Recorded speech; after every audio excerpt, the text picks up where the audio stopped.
¿Qué pasa cuando tus ideales no coinciden con la realidad? Cuando te das cuenta de que lo que haces es totalmente opuesto a lo que predicas. Cuando en lugar de salvar personas, de darles una muerte digna, tu sola existencia es un peligro para todos. Esa es la situación a la que Itadori se ve expuesto desde que decidió que comerse un dedo maldito era una buena idea, y si bien lo hizo para salvar a alguien más, ese acto de bondad terminaría condenándolo a una vida llena de sufrimiento y soledad.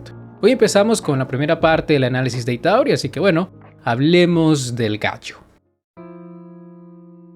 Desde el principio de la historia, Itadori nos es presentado como una persona con habilidades físicas sobrehumanas. Si quisiera, podría romperla en cualquier deporte, pero a este chico no le interesaba nada de eso. O mejor dicho, no quería dedicarle tiempo a ese tipo de actividades para no dejar solo a su abuelo. Yuji se unió al club de ocultismo y no a uno de deportes porque era el único en el que se le permitía salir temprano. Gracias a eso, podía visitar a su abuelo todas las tardes, y es que para él Wasuke era la única familia que le quedaba, lo veía como un padre, aunque no lo respetaba tanto como a uno. Cuando este hombre quiso contarle sobre su turbio origen, el chico prefirió no escucharlo, pero no lo hizo porque no quisiera saber qué onda con sus padres, sino más bien porque no quería aceptar que su abuelo estaba a punto de morir. Y menos mal que no escuchó nada sobre sus padres, imagina el trauma que le hubiera quedado al enterarse que su mamá era hombre, y que además había regresado entre los muertos. Wasuke sabía perfectamente que la Kaori con la que su hijo había tenido a Itadori no era la original. Eso era lo que quería transmitirle a su nieto, pero como este no quiso escucharlo, optó por pedirle cierto favor, uno que para mal o para bien terminaría definiendo al protagonista. Antes de morir, Wasuke le pidió que no terminara como él, le pidió que ayudara a la gente. No tenía que ser a todo el mundo, solo a los que pudiera. De esa manera, cuando le llegara el momento de partir, lo haría rodeado de mucha gente. Desgraciadamente, y según lo que vimos en módulo, las cosas no resultaron de esa manera. Ayudar a los demás no le garantizó nada a Yuji, y hasta se podría decir que más que ayudarlo, esas palabras fueron una maldición para él. Debido a lo que le dijo su abuelo, el chico terminó convirtiéndose en el contenedor de su cuna. Es verdad que salvó a Fushiguro cuando lo hizo, pero cuando consideras todo lo que pasó después de eso, lo mejor habría sido no involucrarse con el mundo de los hechiceros. Mantener a Sukuna bajo control no era una tarea fácil. Se trataba del rey de las maldiciones, la mayor calamidad en la historia de los hechiceros. Al principio Yuji no dudó en cumplir con su misión, pensó que ser parte de la eliminación de ese monstruo valía la pena. Creía que la voluntad de su abuelo era esa, pero tal y como le dijo Yaga, lo mejor es que no pensara de esa manera, porque si lo hacía, lo más seguro es que iba a terminar maldiciendo a su abuelo. Como tal, Yuji nunca la tomó contra su abuelo, pero con el pasar del tiempo sí se le pudo notar muy inseguro de sus propias acciones, como cuando Fushiguro le preguntó qué es lo que haría si una de las personas a las que salvó terminaba asesinando a otra. En ese momento el protagonista solo quería entregar el cuerpo de un prisionero a su madre, pero al hacer eso estaría arriesgando su vida de forma estúpida y claro, cuando Fushiguro le preguntó por esto, él se refería más a su propia situación, a lo que ocurriría en caso de que Sukuna consiguiera liberarse. Cosa que termina ocurriendo en esa misma misión. Yuji se ve obligado a pedirle ayuda a este ser y como resultado termina perdiendo la vida. Sukuna no es alguien con quien se pueda negociar de forma amistosa, es la encarnación de la maldad y nunca va a cambiar. Yuji tenía claro eso, pero aún así tuvo que ceder para que éste lo regresara a la vida. A cambio de darle el control de su cuerpo por unos segundos, Sukuna arreglaría su corazón. En ese momento parecía un buen trato, pero estoy seguro de que si Yuji pudiera volver en el tiempo, lo rechazaría sin pensarlo. En Shibuya se verían las consecuencias de esto, pero antes de llegar a esa parte de la historia, primero debemos hablar de su primer encuentro con Mahito, su otro némesis. Esta maldición le mostraría lo débiles que eran sus ideales. Mahito rompería a Yuji y lo obligaría no solo a matar a inocentes, sino a darse cuenta de que cuando se trataba de maldiciones, estas jamás mostrarían clemencia. Por ese entonces el protagonista se había hecho muy amigo de un chico llamado Junpei. Inicialmente lo estaba investigando por ser el sospechoso de un asesinato, pero tras conocerlo mejor y tras caerle muy bien a su madre, creyó que podrían ser muy buenos amigos, y no estaba equivocado, pero desgraciadamente las cosas no fueron por ese camino. Mahito no solo causó la muerte de la madre de Junpei, sino que además lo convenció para atacar a los sujetos que le hacían bullying. Esto porque le hizo creer que habían tenido algo que ver con el dedo de Sukuna que apareció en su casa. Junpei lo había perdido todo y cuando Yuji fue a confrontarlo, cuando escuchó sus razones para atacar su propia escuela, en lugar de golpearlo o de detenerlo por la fuerza, mostró empatía hacia él, se lamentó por su pérdida e incluso intentó convencerlo para que se uniera a la escuela de hechicería, pero las cosas no serían tan sencillas. Mahito ya había previsto este escenario y cuando Junpei estaba a punto de rendirse, hizo su movimiento. Yuji vería en primera fila cómo la mutación pasiva terminaba con la vida de su amigo.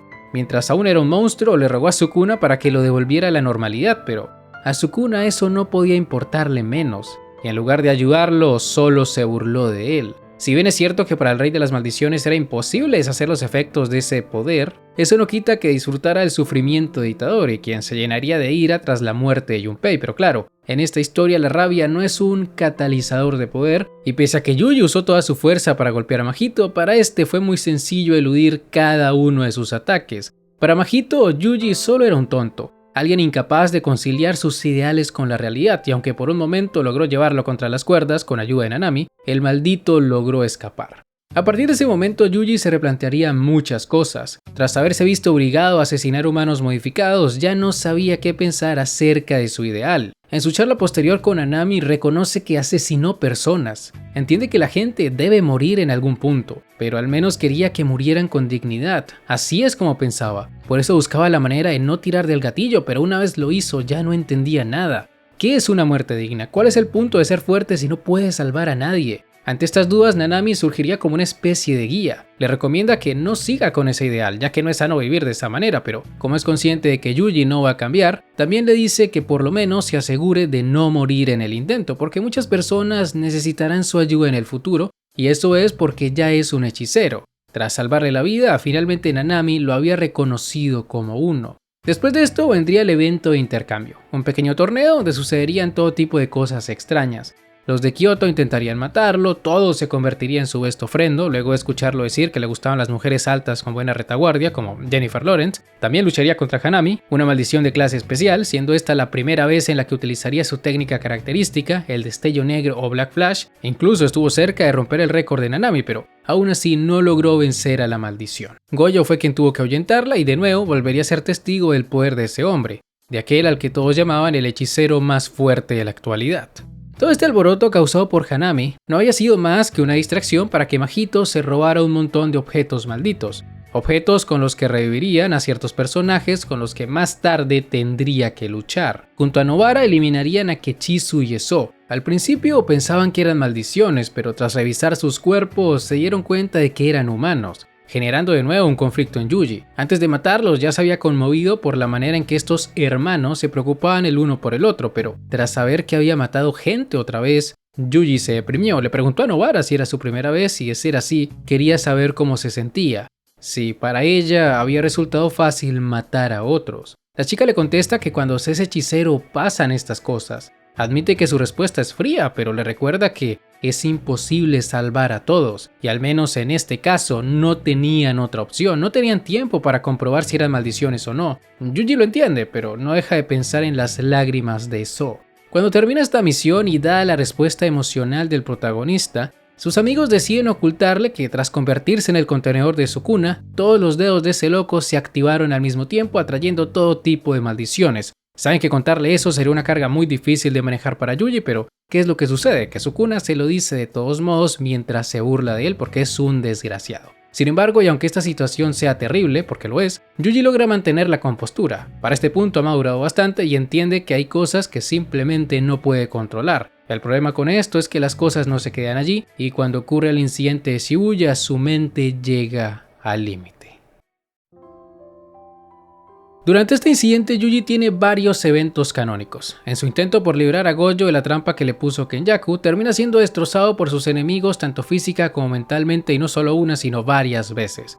Primero es vencido por Choso y aunque su medio hermano no tomó venganza por la muerte de Kechisu y Eso, porque tuvo su momento de esquizofrenia, Yogo y las chicas, esas que seguían a Geto, sí lo harían experimentar el peor de los tormentos tras liberar momentáneamente a Sukuna. Para este momento Yuji ya tenía 15 de 20 dedos en su cuerpo y con un poder tan grande como ese, Sukuna no perdería el tiempo. Tras eliminar a todos los que le dieron dedos y de pelear contra el mismísimo Majoraga, le regresaría el control de su cuerpo a Yuji para que observara toda la destrucción que había dejado. El paisaje que vería en sus ojos era desolador. Miles de personas desaparecieron en un instante cuando el Rey de las Maldiciones usó su expansión de dominio. ¿Qué harás cuando las personas que salves terminen asesinando a otras? Fushiguro y Gojo habían abogado por él en el pasado, para que los peces gordos no pudieran hacerle daño, pero En ese momento y después de haber vomitado por el impacto, lo único en lo que podía pensar Yuji era en su propia muerte, en cuanto la merecía. Su mera existencia era un peligro para todos, que iba a salvar personas, que daría muertes dignas. Todo eso dejó de importarle en ese instante porque su ideal ya no valía nada. Es cierto que había sido Sukuna y no él quien causó todas esas muertes, pero fue su debilidad la que le permitió tomar el control de su cuerpo. Esa verdad es la que no le deja estar tranquilo y todo esto solo sería el comienzo de su descenso a la locura porque más tarde y ese mismo día sería testigo de la muerte de Nanami y de Nobara, aunque esta última realmente no murió, pero en ese momento le dolió bastante a Yuji y quien causó todo este dolor, el responsable de estas aparentes muertes, no fue Sukuna, sino Mahito. De nuevo su némesis se metía con él y vaya que lo rompió esta vez. Antes de que ocurrieran estas muertes, Yuji solo quería morirse. Sabía que no valía la pena que lo siguieran manteniendo con vida, pero tras ser testigo de las últimas palabras de sus amigos, se generó una contradicción en él. Te dejo el resto a ti. Dile a todos que no fue tan malo. Eso fue lo que le dijeron Nanami y Nobara respectivamente. Esas fueron las voluntades que le heredaron, voluntades como la de su abuelo. Y dependiendo de cómo lo veas, esto pudo ser tanto bueno como malo. Bueno porque le dieron una razón para seguir luchando, para no dejar las cosas a medias, pero malo porque estamos hablando de alguien que ya no quería saber nada del mundo, de alguien que ya daba por hecha su muerte, pero que ahora tenía que seguir viviendo porque había sido maldecido. Se dice que cuando un hechicero muere hay que destruir su cuerpo para que no vuelva convertido en una maldición, pero no siempre las maldiciones se materializan en forma de espectros. A veces son sus últimas palabras las que pueden condenar a los demás. Yuji intenta luchar contra Mahito pese a la ira y dolor que sentía, pero simplemente no estaba en su mejor momento, y Mahito se aprovecharía de ello. Comienza a conectarle golpes críticos mientras se burla de él. Esto es una guerra. ¿Creíste que sería justo? Tú y tu frágil justicia. Tú eres yo. Yo mato sin pensarlo y tú salvas sin pensarlo. ¿Cómo va a ganarme alguien que ni siquiera se ha dado cuenta de eso? Como dije, Mahito rompió a Yuji en muchos sentidos, pero cuando estaba a punto de terminar con él aparecería una luz de esperanza. Todo salvaría su vida y lo haría entrar en razón. Por supuesto, no fue fácil hacer que el protagonista se recuperara de todo lo que había perdido ese día. Para este punto Yuji se consideraba a sí mismo un asesino. Se supone que había prometido salvar a la gente, pero en lugar de eso solo le causaba problemas a todos. Las cosas en las que creía no eran más que una excusa y ya no podía perdonarse a sí mismo. Aquí es cuando todo le dice una verdad incómoda para tranquilizarlo. Haya pasado lo que haya pasado, no debería preocuparse por los detalles. A fin de cuentas es un hechicero, y lo único en lo que debe pensar es que mientras sigan con vida, no se puede considerar que sus compañeros fueron derrotados. Gracias a estas palabras, ya que Nobara todavía tenía una mínima oportunidad de sobrevivir, Yuji consigue reintegrarse a la batalla y con ayuda de todo logran llevar a Mahito contra las cuerdas. Fue una batalla tremenda y aunque por un breve momento la maldición logró inhabilitar a todo e incluso evolucionó, fue Yuji quien terminó alzándose con la victoria tras un increíble choque de destellos negros. Mahito perdió completamente contra Yuji, contra alguien que dejó de lamentarse por todas las pérdidas que había experimentado ese día, contra alguien que ni siquiera pensaba en la venganza cuando comenzó a perseguirlo como si de un lobo se tratase. Más que venganza, lo que Yuji sintió cuando vio a Mahito completamente asustado por su presencia era la oportunidad de limpiar al mundo de un bastardo como ese. Esa era su nueva misión en el mundo. Tenías razón, yo soy tú. Quería negar lo que eres, pero ahora es distinto. Solo quiero matarte y si renaces volveré a hacerlo. Aunque cambies de apariencia o de nombre te mataré una y otra vez. Ya no necesito motivos para hacerlo. Seguiré matando maldiciones hasta que me convierta en nada. Ese es mi rol en esta lucha. A partir de ese momento Yuji asumiría su rol como engranaje, como esa especie de limpiador que nunca dejaría de eliminar maldiciones. E incluso a sus más de 80 años seguiría haciéndolo y eso ciertamente es un poco triste. Y es por eso que mencioné antes lo de que las voluntades de los demás pueden convertirse en una maldición. Pero retomando su pelea contra Mahito, Yuji consigue lo impensado, logra que una maldición de ese calibre, de clase especial, sienta miedo de desaparecer. Mahito no dejaba de pedirle que lo dejara en paz. Hasta le lanzó tierra a la cara, pero Yuji se mantuvo inmutable. Algo irónico considerando que la habilidad de la maldición le permitía hacer justamente eso, cambiar la forma del alma. Fue una escena tremenda, pero para desgracia de Yuji, quien ya había tenido un pésimo día, su mamá le robó la kill y usó a Mahito para sus siniestros propósitos. Es decir, iniciar los juegos del sacrificio, dejando no solo al país entero a su suerte, sino también dejando al protagonista en una situación muy desfavorable, una en la cual se convertiría en un prófugo de la ley. La realidad con frecuencia es decepcionante. Esa es la frase que mejor describe el camino de Yuji en esta primera parte de la historia. Sus ideales fueron destrozados por completo. Salvar personas o dar muertes dignas, ¿cómo podría lograr eso si su mera existencia representaba un peligro para la sociedad? Ante esta revelación no le quedó otra más que aceptar su realidad. Es un hechicero y no puede lamentarse por esos detalles. Lo único que puede hacer es seguir luchando. Mientras lo haga, las muertes de sus compañeros no serán en vano. Su rol en el mundo es ese, destruir maldiciones. Tal como le dijo a Mahito, ya no necesita motivos para matar. Mientras viva se encargará de destruirlos las veces que sean necesarias. Realmente la evolución que tuvo Itadori es tremenda. Es de los pocos personajes de esta obra que genuinamente me parece bueno. Es una lástima que a partir de los Cooling Games o Juegos del Sacrificio pierda protagonismo, pero aunque contadas, sus apariciones siguen siendo bastante buenas y ya hablaremos sobre eso y de su papel en módulo cuando saque la segunda parte. Por ahora lo importante es que Yuji se convirtió en el pibe engranaje y más allá de dejar de darle importancia a lo que le enseñó su abuelo, que en realidad va a seguir dando la importancia, aún le quedan muchas pruebas por superar, aún le queda mucho más sufrimiento que experimentar y cuando se enfrente al rey de las maldiciones, cuando le demuestre quién tiene la razón, las cosas se pondrán muy interesantes, porque nuestro gallo siempre encontrará la manera de sobreponerse a la adversidad.